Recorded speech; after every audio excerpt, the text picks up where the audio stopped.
आज का हमारा लेक्चर है हिस्टैरिसीस लूप।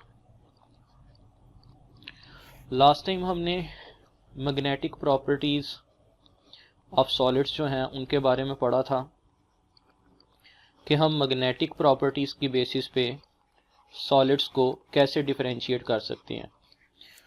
उसमें हमारे पास जो है वो डिफरेंट किस्म के सॉलिड्स आए थे, जैसे कि हमारे पास कुछ होते हैं पैरामैग्नेटिक सब्सटेंसेस, कुछ डायामैग्नेटिक और कुछ होते हैं फेरोमैग्नेटिक। जो फेरोमैग्नेटिक होते हैं इनके बारे में आपको मैंने बताया था कि इनकी मैग्नेटिक प्रॉपर्टीज़ जो हैं वो सबसे ज़्यादा होती हैं और इसी वजह से जो है इनकी एप्लीकेशंस भी ज़्यादा होती हैं, यानी कि इनको हम मैग्नेटिक सब्सटेंस के तौर पे ज़्यादा इस्तेमाल कर सकते हैं। इनके अंदर दो कैटेगरीज हमने पढ़ी थी, एक थे हार्ड मैग्नेटिक सब्सटेंस और दूसरे थे सॉफ्ट मैग्नेटिक सब्सटेंस। अब अगर हमने ये पता लगाना हो कि कोई भी सब्सटेंस हार्ड है या सॉफ्ट है तो उसके लिए हम क्या करते हैं, उसके लिए हम एक छोटा सा टेस्ट करते हैं और उस टेस्ट के ज़रिए हम ये पता लगा सकते हैं कि कैसे कोई भी सॉलिड जो है वो हार्ड मैग्नेटिक प्रॉपर्टीज़ रखता है या फिर सॉफ्ट मैग्नेटिक प्रॉपर्टीज़ रखता है, या फिर हम उसको किस एप्लीकेशन के लिए जो है वो इस्तेमाल कर सकते हैं। जैसे फ़र्ज़ करें कि आपने ट्रांसफार्मर की कोर बनानी है, आपको कैसे पता चलेगा कि ट्रांसफार्मर की कोर के लिए कौन सा सब्सटेंस जो है वो सूटेबल है। या अगर आपने फ़र्ज़ करें कि इलेक्ट्रोमैग्नेट बनाना है तो आपको कैसे पता चलेगा कि इलेक्ट्रोमैग्नेट के लिए कौन सा सब्सटेंस जो है वो सूटेबल है। तो उसके लिए जो है वो हम एक टेस्ट करते हैं और वो टेस्ट कुछ इस तरह से होता है कि एक हम कॉइल लेते हैं और इस कॉइल को हम अटैच करते हैं अल्टरनेटिंग करंट के एक सोर्स के साथ। अब इस कॉइल के अंदर से हम क्या करते हैं कि उस बार को, उस मटेरियल को पास करते हैं, उस मटेरियल को रख देते हैं जिसको हमने टेस्ट करना है कि क्या वो हार्ड है या सॉफ्ट मैग्नेटिक मटेरियल्स है।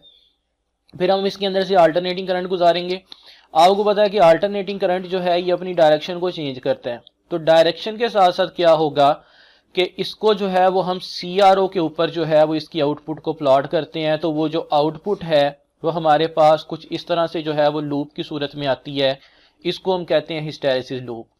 इस हिस्टैरिसीस लूप को आज हमने कम्प्लीटली स्टडी करना है और हमने देखना है कि ये हिस्टैरिसीस लूप किस तरह से बनती है, इसके अंदर कौन कौन से पॉइंट्स होते हैं, और साथ ये भी देखेंगे कि इसकी मदद से हम कैसे पता लगा सकते हैं कि ये किस किस प्रॉपर्टी के लिए सूटेबल है।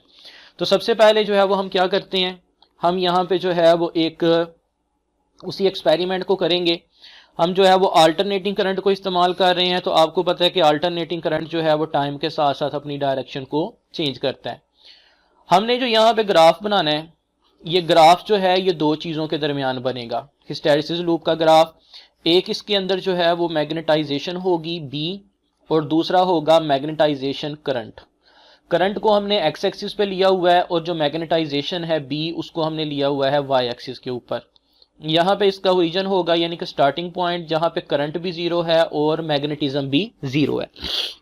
अब इसके जितने भी पॉइंट्स हैं उनको आपने जो है वो अच्छे तरीके से समझना है ताकि इसकी जो है वो क्लियरली आपको समझ आ सके।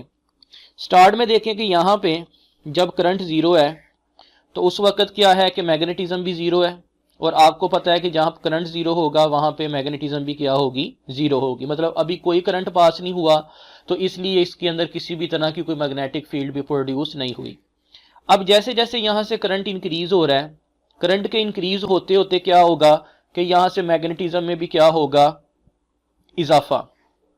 जब करंट अपनी मैक्सिमम यानी कि पीक वैल्यू पे पहुंच जाएगा उस वक्त इसके अंदर जो मैग्नेटिज्म है वो भी क्या होगी, मैक्सिमम यानी कि अपनी पीक वैल्यू पे पहुंच जाएगी। ठीक हो गया। तो ये वाला जो ग्राफ आपको नजर आ रहा है यहाँ से लेके यहाँ तक, हम लेट से जो है वो इस पॉइंट को शो कर देते हैं A के साथ। O से लेके A तक का ग्राफ जो है वो हमें ये चीज शो कर रहा है कि जब हमारे पास करंट इंक्रीज हो रहा है तो साथ साथ मैग्नेटिज्म में भी इजाफा हो रहा है, और यहाँ पे आके आपका करंट मैक्सिमम है तो मैग्नेटिज्म भी इसमें क्या है, मैक्सिमम है। अब अगर आप इसे फर्दर देखें तो यहाँ से करंट अब डिक्रीज हो रहा है। जब करंट डिक्रीज होगा तो जाहिर सी बात है कि ये नीचे पीछे की तरफ आएगा, क्योंकि करंट जो है वो इस साइड पे इंक्रीज होगा और इस साइड पे डिक्रीज होगा, यानी कि राइट की तरफ इंक्रीज होगा और लेफ्ट की तरफ डिक्रीज होगा। तो आपकी यही वाली जो कर्व है जब ये करंट इंक्रीज से डिक्रीज की तरफ आएगा तो ये यहाँ पे जो है ये कर्व आपके पास ड्रॉ होगी और ये यहाँ पे आके इस पॉइंट पे मिलेगी। आप देख सकते हैं कि यहाँ पे आके करंट जो है वो जीरो हो चुका है और इस वाई एक्सिस के ऊपर जो है वो करंट क्या है, जीरो। हम इस पॉइंट को आर से शो करते हैं, ठीक है। तो हम यहाँ पे साथ साथ जो है वो इसकी प्रॉपर्टीज जो हैं उनको भी ड्रॉ करते जाते हैं और देखते हैं कि ये पॉइंट्स हमें क्या बता रहे हैं। पहली जो इसकी प्रॉपर्टी है इसको हम कहते हैं हिस्टेरिसिस। तो सबसे पहले देखते हैं कि हिस्टेरिसिस का क्या मतलब है। अगर आप यहां पे गौर करें तो ओ से लेके ए तक करंट इंक्रीज हो रहा है, ए से लेके आर तक करंट डिक्रीज हो रहा है, ठीक है। ये है आपके पास ओ से लेके ए तक और ये है ए से लेके आर तक। अगर हम गौर से देखें तो ये जो दो कर्व्स हमें नजर आ रही हैं ओ ए और ए आर, अगर हम किसी एक वैल्यू ऑफ करंट पे इसको निकालना चाहें तो आप नोट करेंगे कि इंक्रीज करते वक्त मैग्नेटिज्म इतनी नहीं है जितनी कि डिक्रीज करते वक्त है।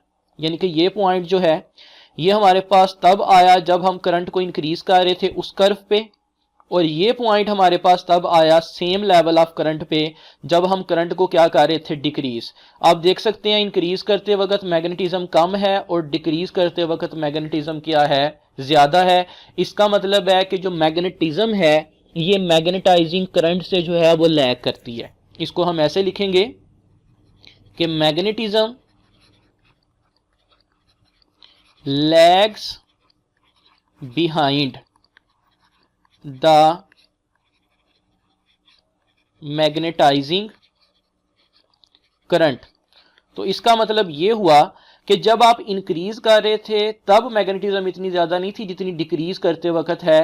इस प्रॉपर्टी को हम नाम देते हैं हिस्टेरिसिस का, कि आपका जो करंट है वो इंक्रीज करते वक्त मैग्नेटिज्म का कम स्टोर होना और करंट को डिक्रीज करते वक्त मैग्नेटिज्म का ज्यादा होना। इस इनवर्स प्रॉपर्टी को जो है वो हम क्या नाम देते हैं, हिस्टेरिसिस का, ठीक है। तो ये आपके पास इसकी पहली कैरेक्टरिस्टिक आ गई। सेकंड जो हमारे पास इसकी कैरेक्टरिस्टिक है वो आती है सैचुरेशन। अब सैचुरेशन क्या चीज है, यहां पे आपने देखा कि आपका जो करंट है वो मैक्सिमम वैल्यू पे पहुंच चुका है। जब मैक्सिमम वैल्यू होगी तो इसके अंदर जो मैग्नेटिज्म है वो भी क्या है, मैक्सिमम। इससे ज्यादा मैग्नेटिज्म जो है वो इसके अंदर अब स्टोर नहीं हो सकती।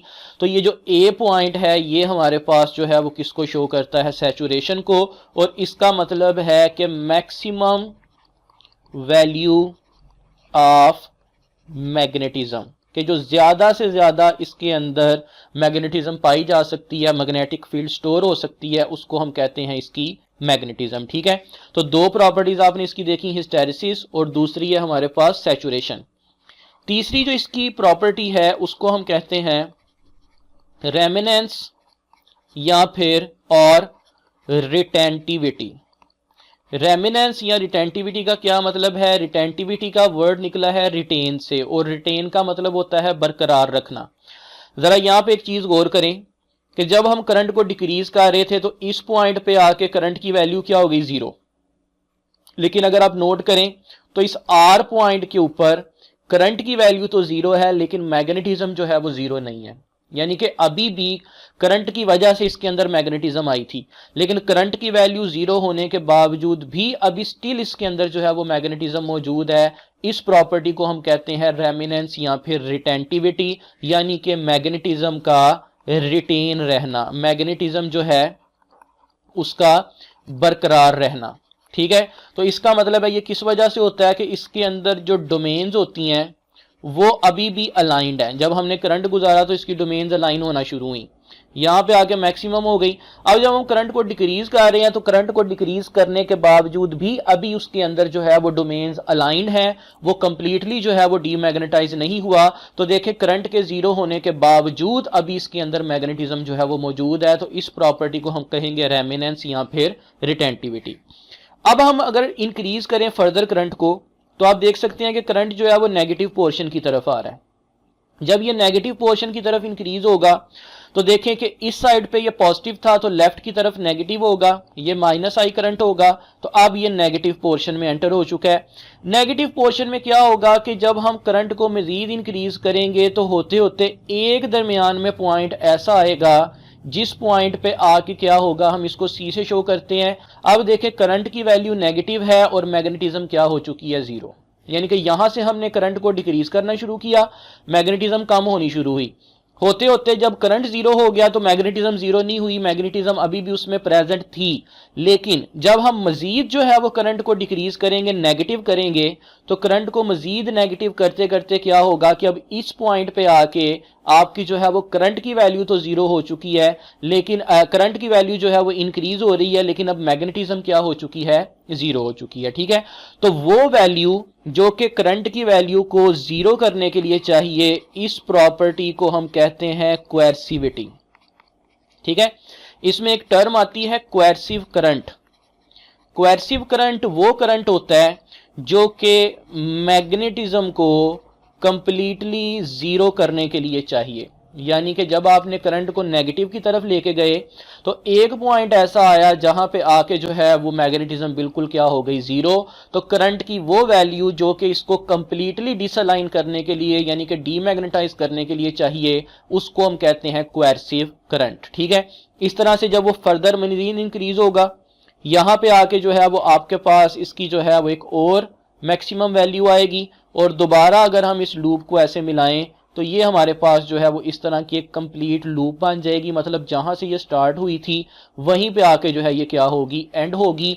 तो ये जो हमारे पास लूप बन रही है इसको हम कहते हैं हिस्टैरिसीस लूप। ठीक है, तो इस हिस्टैरिसीस लूप के अंदर जो है वो आपने कुछ पॉइंट्स जो है वो यहाँ पे याद रखने हैं कि ये पॉइंट्स क्या हैं। ओ से लेके ए तक हम करंट को इंक्रीज कर रहे हैं तो मैग्नेटिज्म बढ़ रही है।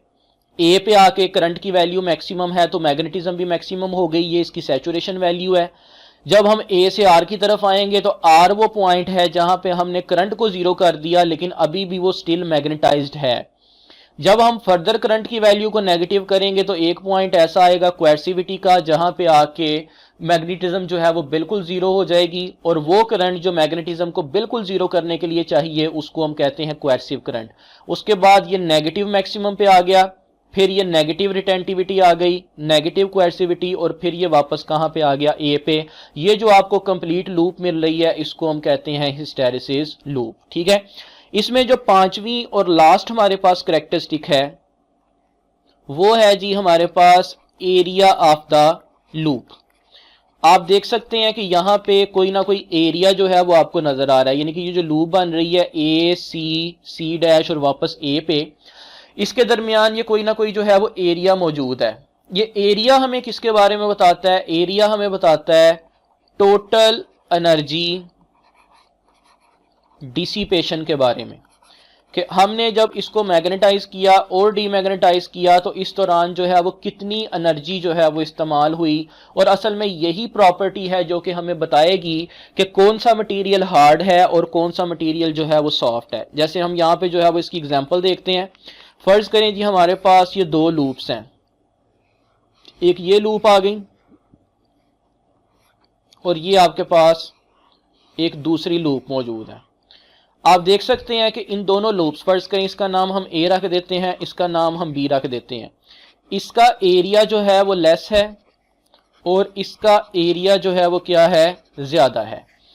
जिसका एरिया कम है इसका मतलब है कि इसके अंदर लेस एनर्जी जो है वो डिसिपेट हो रही है, कम एनर्जी डिसिपेट हो रही है, और इसके अंदर क्या हो रही है, मोर एनर्जी डिसिपेट हो रही है। मतलब ए वाली जो लूप है इसको मैग्नेटाइज और डीमैग्नेटाइज करने के लिए कम एनर्जी चाहिए, और जो बी वाली है इसको मैग्नेटाइज और डीमैग्नेटाइज करने के लिए ज्यादा एनर्जी चाहिए। इसका मतलब है कि जो ए वाली है ये सॉफ्ट मैग्नेटिक मटेरियल है और जो बी वाली है ये क्या है, हार्ड मैग्नेटिक मटेरियल।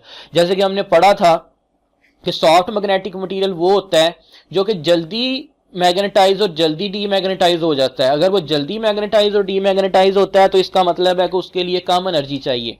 और हार्ड मैग्नेटिक मटेरियल वो होता है जो कि जल्दी डीमैग्नेटाइज और मैग्नेटाइज नहीं होता बल्कि उसको टाइम लगता है, तो इसका मतलब है कि उसकी एनर्जी जो है वो ज्यादा चाहिए होगी। तो अगर आपने ट्रांसफार्मर की कोर बनानी हो, अगर आपने इलेक्ट्रोमैग्नेट बनाना हो, तो उसके लिए ऐसा मटेरियल सूटेबल है जिसका एरिया स्मॉल हो। और अगर आपने कोई भी परमानेंट मैग्नेट बनाना है या ज़्यादा आपको जो है वो मैग्नेटिज्म चाहिए तो आपको जो है वो ऐसा मटेरियल चाहिए होगा जिसकी हिस्टैरिसीस लूप क्या होगी ज़्यादा। तो ये थी जी आपके पास हिस्टैरिसीस लूप।